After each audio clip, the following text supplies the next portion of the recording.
Now we'll show you how to make a rose out of fun foam. You're going to need a piece of red fun foam or whatever color rose you want to make. You want to have it cut out a bottom leaf section for the bottom of the flower and a couple of leaves with a little bit longer stem end. You'll need a skewer and the floral tape. So the rose flower has a more rounded petal, and we're going to cut 4 sort of round stubby petals. So I'm going to cut 2 at a time. I cut 2 little squares like that, or fairly larger squares, and just make sort of a shape, almost an oval, not really a circle, but a shape like this, and then cut up about 3/4 of an inch and make 2 more of those.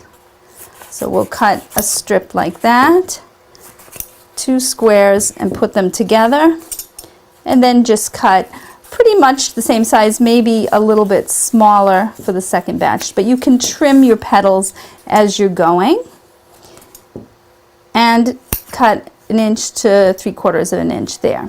And then the last shape we'll be cutting is a very long skinny shape with 2 little points on the end, sort of like a big smile. Okay, we'll start by putting our bottom leaf circle there.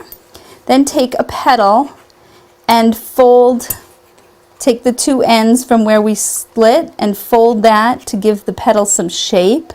And we're going to pierce through the center of the 2 flaps and put that on. The next petal will go opposite the first petal.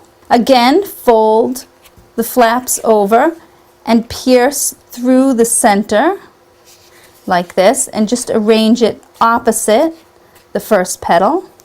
And then we'll put on the next 2 petals in the same way. Now, when you go to the next 2 petals, you might want to fold in even tighter, and that makes the petal close up even tighter, so that the outside petals are a little wider, a little more open, and this next petal is going to be tighter and more rounded in. And do the same with your 4th petal. Flap those over fairly tightly.